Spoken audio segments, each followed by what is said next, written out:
आखिर किस कारण से हमारे जवानों को बंधक बनाए जाने की खबर आपने छुपाई? केंद्र की भाजपा सरकार देश से झूठ क्यों बोल रही है? ये देश की जनता के साथ एक विश्वासघात है। काफी लंबे समय से भारत चीन सीमा का विवाद चल रहा है। खबरें आई कि उन्होंने हमारी जमीन पर कब्जा कर लिया है।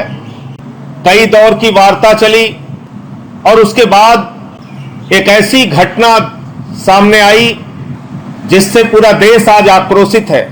देश के लोगों के मन में गुस्सा है, कई तरह के सवाल उनके मन में उठ रहे हैं। लेकिन भारत की सरकार का जो रवैया रहा, केंद्र की सरकार का जो रवैया रहा, वो अत्यंत दुर्भाग्यपूर्ण है।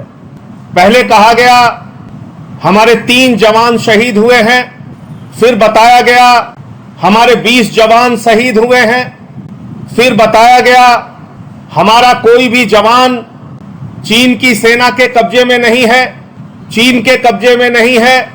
और कल यह जानकारी मिली, और वो भी मीडिया के माध्यम से जानकारी मिली, कि 10 हमारे जवानों को चीन से छुड़ाया गया है। मेरा सवाल यह है कि ऐसे गंभीर मसले पर, सीमा विवाद के ऐसे महत्वपूर्ण विषय पर केंद्र की भाजपा सरकार देश से झूठ क्यों बोल रही है? यह देश की जनता के साथ एक विश्वासघात है जो केंद्र की सरकार कर रही है।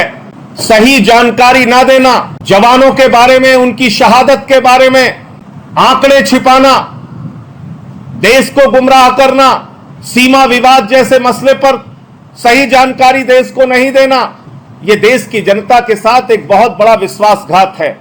मैं पूछना चाहता हूं केंद्र सरकार से, आखिर किस कारण से हमारे जवानों को बंधक बनाए जाने की खबर आपने छुपाई? आखिर किस कारण से जवानों की शहादत पहले 3 बताई, फिर 20 बताई? आप देश को सच बताइए।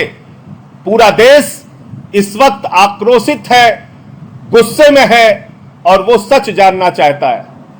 हमारे वीर सपूतों ने अपना सर्वोच्च बलिदान दिया है, हम जवानों के साथ खड़े हैं, सेना के साथ खड़े हैं।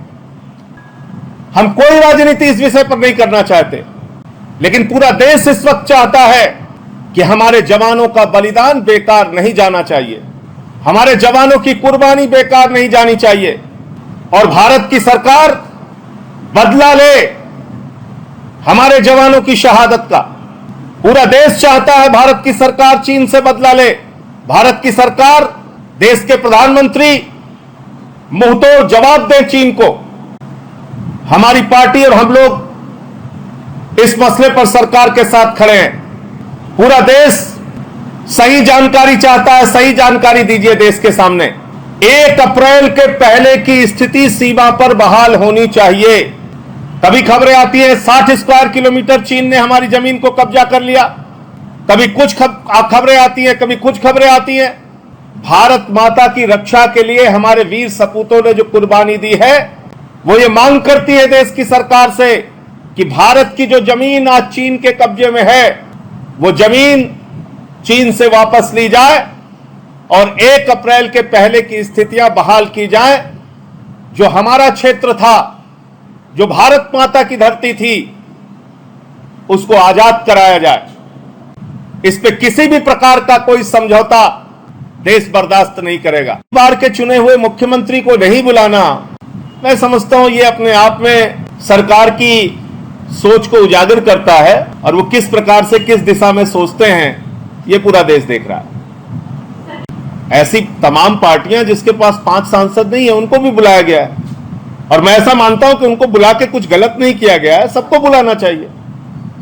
मैं तो सिर्फ एक सवाल कर रहा हूं कि 3 बार के चुने हुए मुख्यमंत्री अरविंद केजरीवाल क्या देश के महत्वपूर्ण नेताओं में शामिल नहीं है, या उनकी राय लेना भाजपा की केंद्र की सरकार और प्रधानमंत्री जी को जरूरी नहीं लगता है? मैं तो सिर्फ इतनी बात पूछ रहा हूं। और ऐसे समय में भी आप ये सब क्यों कर रहे हैं? ऐसे समय में सबको साथ लेकर चलने की जरूरत है। आप सिर्फ नारा देते हैं सबका साथ सबका विकास, सबका साथ लेना नहीं चाहते। ये एक राष्ट्रीय संकट का विषय है, ये कोई चुनाव की राजनीति नहीं है, ये कोई रैली सभा धरना प्रदर्शन नहीं है, ये एक राष्ट्रीय संकट का विषय है। देश की सीमा पर विवाद चल रहा है, हमारे जवानों ने अपनी शहादत दी है, तो ये तो सरकार को तय करना चाहिए कि उसको सबको साथ लेकर चलना है कि नहीं चलना है।